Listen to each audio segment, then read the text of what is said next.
जय हिंद दोस्तों, मेरा नाम है वेदश्री त्रिवेदी और हम लोग इसमें पढ़ रहे हैं फाइनेंशियल मैनेजमेंट। इसमें जो हमारा चैप्टर चल रहा है वो है कैपिटल बजटिंग। इससे पहले मैं आपको इस सब्जेक्ट से related capital structure, capitalization, cost of capital, leverage के वीडियोस प्रोवाइड करा चुका हूं और उन सब का लिंक डिस्क्रिप्शन बॉक्स में दिया हुआ है। अगर आप चाहें तो बाद में जाकर के उनको देख सकते हैं। प्रेजेंट टाइम में जो कॉस्ट ऑफ कैपिटल चैप्टर चल रहा है इसमें दो मेथड में आपको बता चुका हूं, दो नहीं बल्कि तीन मेथड में आपको बता चुका हूं, पे बैक पीरियड मेथड और पोस्ट पे बैक पीरियड मेथड। वैसे पोस्ट पे back period method is also the part of पे बैक पीरियड मेथड, लेकिन पे बैक और पोस्ट पे बैक दोनों अलग अलग हैं और दोनों को अलग अलग समझना आपके लिए अनिवार्य है। तो पे बैक मेथड हो चुका है और साथ ही साथ मैं आपको unadjusted rate of return method बता चुका हूं। आज से हम लोग बात करने वाले हैं प्रेजेंट वैल्यू मेथड की। तो स्टार्ट करें प्रेजेंट वैल्यू मेथड। इससे पहले अगर आपने हमारा चैनल अभी तक सब्सक्राइब नहीं किया हुआ है तो कर लीजिए और बेल आइकन को जरूर प्रेस कर लीजिए ताकि आने वाले वीडियोस का नोटिफिकेशन आपको आसानी के साथ में मिल सके। तो आज से हम लोग स्टार्ट करेंगे present value method. Present value method. सबसे पहले ये जाने कि आखिर ये प्रेजेंट वैल्यू क्या होती है। मैं आपको बता चुका हूं पीछे जब पोस्ट पेबैक पीरियड स्टार्ट किया था उससे पहले बताया था, फिर बता रहा हूं आज। प्रेजेंट वैल्यू का तात्पर्य है कि मनी का जो प्रेजेंट वैल्यू है वो टाइम टू टाइम डिक्रीज होता रहता है।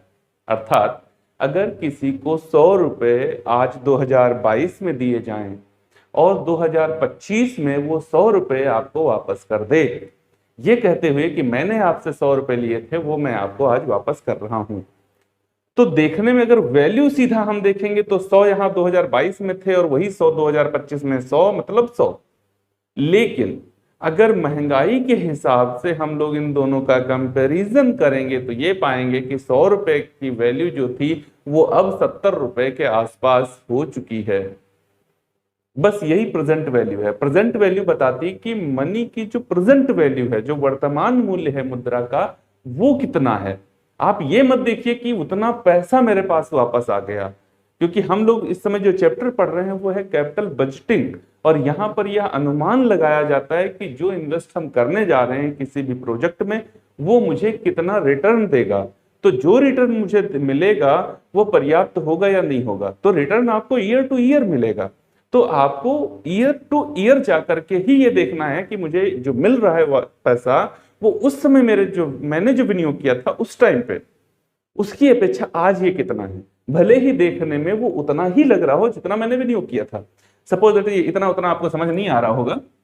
मान लो हमने 1 लाख रुपया इन्वेस्ट किया था और यहां से 20-20 हजार रुपए का मुझे रिटर्न पर ईयर मिलेगा, वो भी 8 वर्ष तक। तो इसका मतलब है मुझे 1,60,000 रुपए मिलेगा। ओके, तो हमको ये देखना है कि जब तीसरे वर्ष में हमको 20,000 रुपए मिल रहा है, तीसरे वर्ष में ये थर्ड ईयर में जो मुझे 20,000 रुपए मिल रहा है, इसका वर्तमान मूल्य इस समय कितना है इस 1 लाख के बिहाफ पर। मैंने 3 वर्ष पहले लगाया था 1 लाख। ओके, तो उस टाइम पर इसका वैल्यू क्या था, या उसका 1/5 जो 20,000 था उसका वैल्यू क्या था, और आज जब मुझे ये 20,000 मिल रहा है तो इसका वैल्यू क्या है। यही होती है प्रेजेंट वैल्यू। उम्मीद है आपको प्रेजेंट वैल्यू समझ में आ गई होगी। हमको ये ध्यान रखना है कि जो मैंने इन्वेस्ट किया था उसके आधार पर जो मुझे मिल रहा है उसका वर्तमान मूल्य क्या है उस इन्वेस्ट के बिहाफ पर। बस ये होती है प्रेजेंट वैल्यू। तो जब हम लोग प्रेजेंट वैल्यू में आएंगे तो यहां पर 3 तरीके की वैल्यूज हम लोग को फाइंड करनी होंगी। वो कौन कौन सी होंगी। तो नंबर 1 पर हम लोग को यहां पर पढ़ना होगा टोटल प्रेजेंट वैल्यू। नंबर 2 पर नेट प्रेजेंट वैल्यू। नंबर 3 पर नेट या फिर प्रेजेंट वैल्यू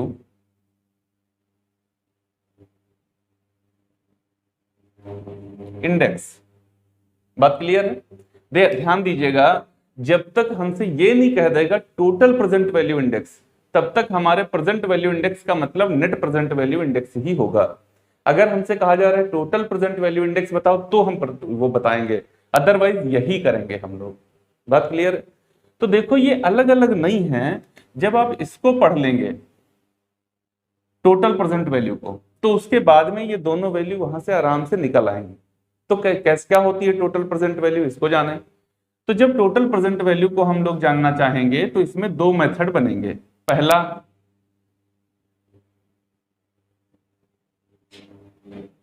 और दूसरा। नंबर एक पर if cash flow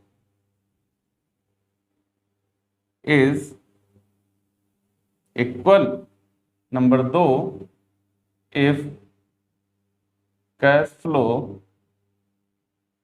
is not equal. अगर कैश फ्लो हमारा इक्वल है, कैश फ्लो को हम लोग एसीएफ भी कहते हैं, वो तो आप जानते ही हैं, प्रेजेंट पिछले वीडियोस आपने देखे होंगे, तो वहां हम एसीएफ एसीएफ लिखते हैं। एसीएफ का मतलब होता है एनुअल कैश फ्लो, अर्थात जो मैंने इन्वेस्ट किया है उस पर वास्तविक रूप से ईयर टू ईयर मुझे कितना मिलता रहेगा।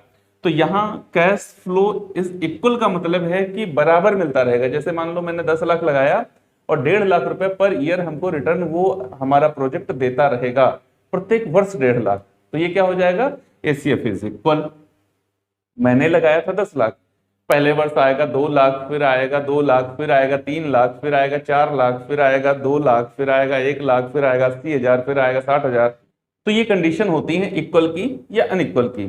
तो अगर मेरा कैश फ्लो इक्वल होगा तो कैसे कैलकुलेट करेंगे टोटल प्रेजेंट वैल्यू। तो यहां पर सिचुएशन आती है if cash flow is equal. Equal का मतलब है जिस प्रोजेक्ट पर हम इन्वेस्ट कर रहे हैं वहां से जो रिटर्न मुझे मिलेगा वो पर ईयर सेम होगा, उसमें कोई चेंज नहीं होगा। ठीक है, तो कैसे उसको फिर कैलकुलेट करेंगे हम लोग, इसका फॉर्मूला बनेगा फिर टोटल प्रेजेंट वैल्यू बराबर एसीएफ इंटू सी ए सी पीवीएफ। देखो मैं सीपीवीएफ बोल रहा हूं, क्वेश्चन में आप जाएंगे तो पीवीएफ ही लिखा हुआ है। पीवीएफ दो तरीके का होता है, एक होता है प्रेजेंट वैल्यू फैक्टर, एक होता है कम्युलेटिव प्रेजेंट वैल्यू फैक्टर। आपकी बुक में सबसे पीछे जाओगे तो दो टेबल दी हुई हैं, अपेंडिक्स फर्स्ट, अपेंडिक्स सेकंड। तो फर्स्ट का मतलब है प्रेजेंट वैल्यू, सीधा सीधा प्रेजेंट वैल्यू, और कम्युलेटिव प्रेजेंट वैल्यू फैक्टर का मतलब होता है कि प्रेजेंट वैल्यू के सारे जितनी भी वैल्यूज हैं उन सबको जब जोड़ लेंगे तो जो वैल्यू आएगी उसको कहेंगे कम्युलेटिव प्रेजेंट वैल्यू फैक्टर। तो चूंकि एसीएफ हमारा इक्वल है इसलिए हम जितने भी वर्षों के लिए जा रहे हैं वो सेम रहेगा। तो उन सभी वर्षों का अगर टोटल करके हम मल्टीप्लाई दे दें तो भी हमारी सेम वैल्यू आ जाएगी। इस वजह से हम लोग यूज करेंगे सीपीवीएफ। आपको अगर प्रेजेंट वैल्यू फैक्टर ही लिखना है तो लिखिए, कोई फर्क नहीं पड़ता है, लेकिन टेबल आप सेकंड वाली देखेंगे, कम्युलेटिव प्रेजेंट वैल्यू फैक्टर वाली देखेंगे। इससे बेहतर है कि आप सीपीवीएफ लिखिए और कम्युलेटिव प्रेजेंट वैल्यू फैक्टर वाली टेबल देखिए, बात खत्म हो जाती है। तो इसको हम लोग लिखेंगे एसीएफ इंटू सीपीवीएफ, मतलब cumulative present value factor, plus working capital into PVF, plus scrap value into PVF. ये तीनों को ऐड कर दें तो जो वैल्यू आएगी उसको कहेंगे टोटल प्रेजेंट वैल्यू। बात क्लियर? अब देखिए प्रेजेंट वैल्यू और कम्युलेटिव प्रेजेंट वैल्यू को आप जान लीजिए। प्रेजेंट वैल्यू और कम्युलेटिव प्रेजेंट वैल्यू, इन दोनों में डिफरेंस क्या है। जैसे मैं 10% की रेट ले लूं, कितना, 10%, ठीक है ना, डिस्काउंटेड रेट क्या 10% मान लिया जाए, तो 5 ईयर का रेट देखो क्या निकल के आएगा। अगर 10% की रेट पर चलें, प्रेजेंट वैल्यू एट 10%, तो पहले वर्ष की उसकी वैल्यू आती है 0.909, दूसरे वर्ष आती है 0.826, तीसरे वर्ष उसकी वैल्यू होती है 0.751, चौथे वर्ष होती है 0.683 और पांचवें वर्ष होती है 0.621। अगर 10% पर 1 रुपए की वैल्यू को देखा जाए तो वो कितनी बनती है, इस टाइप से बनती है। तो इसको हम कहते हैं प्रेजेंट वैल्यू फैक्टर। ये क्या है, प्रेजेंट वैल्यू फैक्टर है। पहले वर्ष में 1 रुपए की वैल्यू 0.909 पैसे हो जाएगी, दूसरे वर्ष अगर वो 1 रुपया मिले तो 0.826 पैसे हो जाएगी, तीसरे वर्ष अगर वो 1 रुपया आपको मिल रहा है तो 0.751 मिल रहा है, चौथे वर्ष में वो 0.683 रह जाता है, और पांचवें वर्ष में अगर आपका दिया हुआ 1 रुपया आपके पास वापस आता है तो वो 0.621 पैसे ही है। अब कम्युलेटिव प्रेजेंट वैल्यू फैक्टर क्या कहता है कि अगर आज का दिया हुआ रुपया, ये देखो ईयर टू ईयर बताया इसने, और ये क्या बताता है, आज जो मैंने 1 रुपया किसी को दिया है 2022 में, अगर वो 2027 में मेरे पास वापस आया तो इन सब का टोटल कर दीजिए, कितना आ जाएगा 3.791। ये है, बस यही डिफरेंस है आपका प्रेजेंट वैल्यू और कम्युलेटिव प्रेजेंट वैल्यू में, और कोई अंतर नहीं है। तो चूंकि यहां पर हमारा एसीएफ इक्वल है, तो जो आज है वही 5 वर्ष बाद रहेगा, इस वजह से वैल्यू कौन सी देंगे, कम्युलेटिव प्रेजेंट वैल्यू फैक्टर दे देंगे।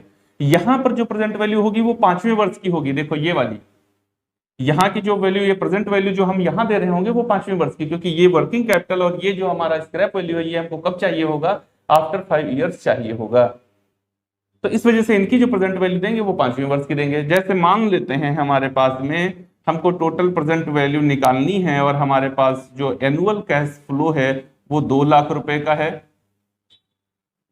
तो यहां देखो मेरी 5 वर्ष बाद वैल्यू क्या हो गई है 3.791 प्लस वर्किंग कैपिटल हमारे पास 20,000 की है, तो इनटू प्रेजेंट वैल्यू हमारी क्या है 5वें वर्ष की 0.621 प्लस स्क्रैप हमारे पास में 40,000 का है, इसकी 5वें वर्ष की वैल्यू क्या है 621, ऐसे। अब इन सब का मल्टीप्लाई दे दीजिए और उसके बाद जोड़ दीजिए, टोटल प्रेजेंट वैल्यू आ जाएगी। तो टोटल प्रेजेंट वैल्यू बराबर, इसका मल्टीप्लाई दीजिए आप, 3 जीरो हटा दीजिए, फिर 2 जीरो ऐसे ही ले लीजिए, 2 एकन 2, 2 नाम 18, 2 सती 14, 1 15, 2 तियां 6, 1 7, 7,58,200 रुपए। जबकि 2 लाख गुणे 5 करें, हमने 5 वर्ष लिया है तो 10 लाख आ रहा है, मतलब जो 10 लाख रुपए आपके पास 5 वर्ष में वापस आएंगे वो 10 लाख नहीं है, 7,58,200 रुपए के बराबर है। प्लस इसको ऐड करिए, तो इसके आप 3 जीरो हटा दीजिए, 1 जीरो बचा, इसको ले लीजिए, 2 एकन 2, 2 दूना 4, 2 छंग 12, ये 12,420 रुपए ही हैं। प्लस 40,000 को इससे मल्टीप्लाई कर दो, 3 जीरो हटा दो, 1 जीरो ले लो, 4 एकन 4, 4 दूना 8 और 4 4 छंग 24, ये 24,840 रुपए ही हैं। अब इन सब का टोटल कर दो, यही टोटल प्रेजेंट वैल्यू हो जाएगी, टोटल प्रेजेंट वैल्यू हो जाएगी, सबको ऐड कर दो तो 7,95,460 रुपए, ये हो गई हमारी टोटल प्रेजेंट वैल्यू। यही है टोटल प्रेजेंट वैल्यू और कुछ नहीं। बात क्लियर है? तो अगर हमारा एसीएफ इक्वल है तो इस तरीके से इसको कैलकुलेट किया जा सकता है। अब मान लो एसीएफ इक्वल नहीं है, अच्छा तो कैसे कैलकुलेट करेंगे? तो कोई फर्क नहीं पड़ता है, आप इधर आ जाइए, इधर मैं आपको बता रहा हूं, आप इस टाइप के कॉलम बना लेंगे। पहला कॉलम आपका अमाउंट का हो जाएगा, दूसरा कॉलम प्रेजेंट वैल्यू का हो जाएगा, प्रेजेंट वैल्यू फैक्टर का हो जाएगा, और तीसरा कॉलम आपका प्रेजेंट वैल्यू का हो जाएगा। ये करना है आपको।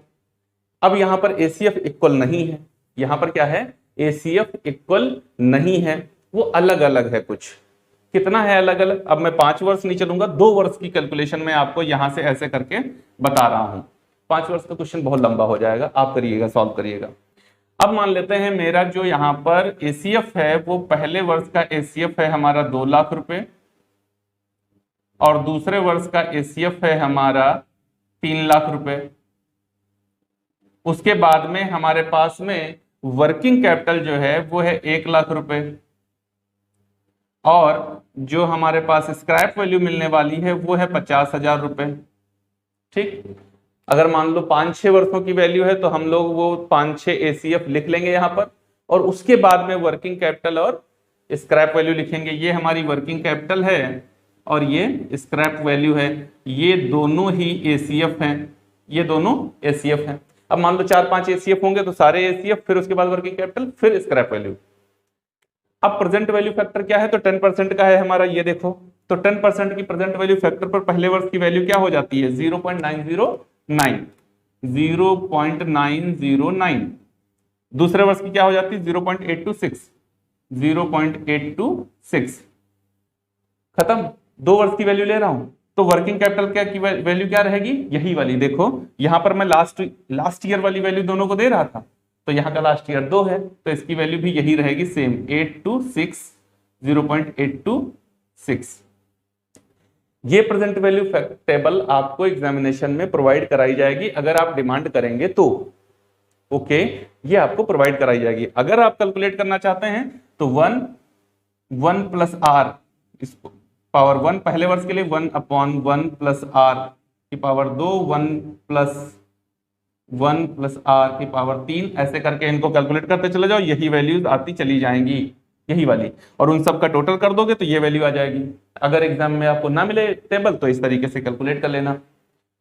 आओ यहां पर आओ, देखो इसका मल्टीप्लाई दीजिए, कितना आएगा, तो 3 जीरो हटा दीजिए, 2 जीरो ले लीजिए, फिर 2 नाम 18 और 2 नाम 18, 1,81,800, फिर 2 जीरो, 3 जीरो हटा दीजिए, 2 जीरो ले लीजिए, 3 छक 18, 3 दूना 6, 1 7, 3 8 24, 2,47,800, फिर 1 लाख गुणे 0.286, तो ये 82,600 हो जाएगा, 82,600। अब 50,000 को इससे मल्टीप्लाई दो तो कितना हो जाएगा, ये इसका आधा हो जाएगा, लेकिन कर लेते हैं, 3 जीरो हटा दो, 1 जीरो ले लो, 5 का 30, 5 दूना 10, 3 13, और 5 8 40, और 1 41, 41,300 हो जाएगा। अब इसका टोटल कर दो, देखो 2 2 जीरो कॉमन मिल रहे हैं, ले लिया, फिर 8 8 16, 16 और 6 हो गए तुम्हारे 22, 22 और 3 25, हासिल आ गया 2, 2 1 3, 7 3 10, 10 और 2 12, 12 और 1 13, हासिल आ गया 1, 8 4 12 और 8 20 और 4 24 और 1 25, हासिल आ गया 2, 2 2 4 1 5, 5,53,500 रुपया। बस यही हो गई टोटल प्रेजेंट वैल्यू, और कुछ नहीं है। बात क्लियर? तो अगर आपका एसीएफ इक्वल है, अगर आपका एसीएफ इक्वल है तो इस तरीके से आप प्रेजेंट वैल्यू को कैलकुलेट कर सकते हैं, और अगर इक्वल नहीं है तो इस टाइप से प्रेजेंट वैल्यू को कैलकुलेट कर सकते हैं। जब आप क्वेश्चन कर रहे होंगे तो आपको कम से कम 2 प्रोजेक्ट दिए जाएंगे, या कोई अगर लॉन्ग क्वेश्चन आया तो एक ही क्वेश्चन के अंदर 3-4 कंडीशन दे देगा। आपसे कहेगा पेबैक पीरियड बताओ, आपसे कहेगा एवरेज रेट ऑफ रिटर्न बताओ, और आपसे कहेगा टोटल प्रेजेंट वैल्यू बताओ, या नेट प्रेजेंट वैल्यू बताओ, या नेट प्रेजेंट वैल्यू इंडेक्स बताओ।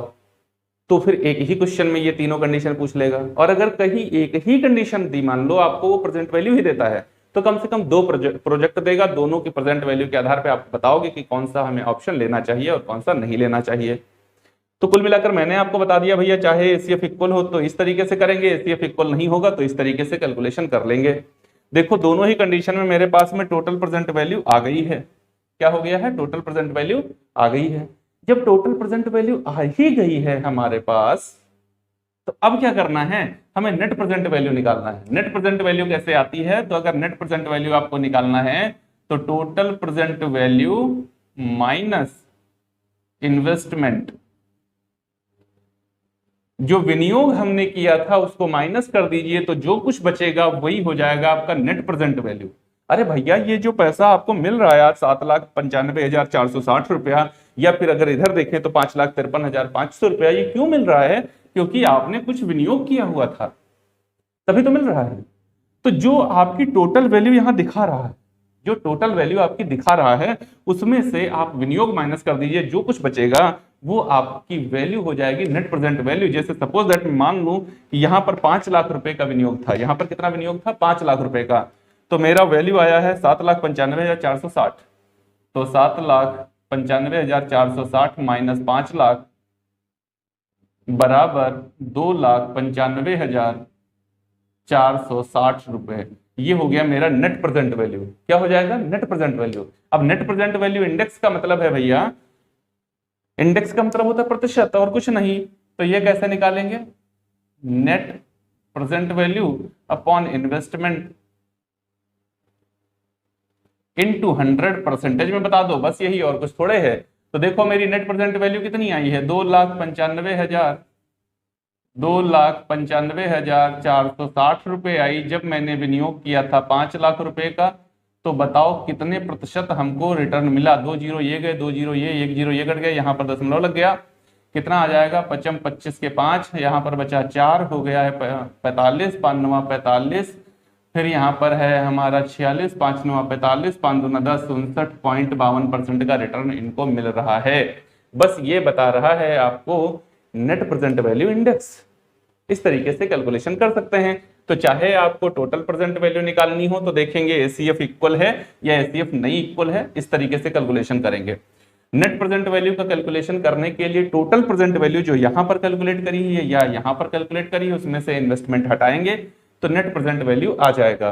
अब नेट प्रेजेंट वैल्यू इंडेक्स का मतलब है कि नेट प्रेजेंट वैल्यू आखिर मेरी सेविंग कितनी हो रही है और उस पर कितना मैंने इन्वेस्ट किया था। तो हम जब देख रहे हैं कि इस पर कितना इन्वेस्ट मैंने किया था उसके अकॉर्डिंग मेरा कितना बच रहा है, तो net present value upon investment into 100। Investment को इनिशियल इन्वेस्टमेंट या शुद्ध विनियोग भी कह सकते हैं। बस इस तरीके से आप प्रेजेंट वैल्यू मेथड का कोई भी क्वेश्चन हो बहुत ही आसानी के साथ कर सकते हैं। उम्मीद है प्रेजेंट वैल्यू की सारी कंडीशंस आपको बहुत ही आसानी के साथ समझ में आ गई होंगी। अब इसके बाद मैं आपको एक न्यूमेरिकल क्वेश्चन करवाऊंगा जिसमें पूरा कैलकुलेशन करते हुए आपको बताऊंगा और समझाऊंगा कि इन चीजों को कैसे सॉल्व किया जाता है। वैसे बहुत ही बेहतर तरीके से अगर आपने इस वीडियो को पूरा देख लिया है, सुन लिया है और समझ लिया है तो चीजों को आप समझ गए होंगे और फिर कभी भूलेंगे नहीं। जैसा भी समझें अपनी प्रतिक्रिया कमेंट बॉक्स में हमें जरूर दिया करें। अगर हमारा चैनल सब्सक्राइब नहीं किया है तो कर लीजिए और बेल आइकन को जरूर प्रेस कर लीजिए ताकि आने वाले वीडियोस का नोटिफिकेशन आपको आसानी के साथ मिल सके। हम लोग मिलेंगे अपने अगले वीडियो में और एक नए क्वेश्चन के साथ।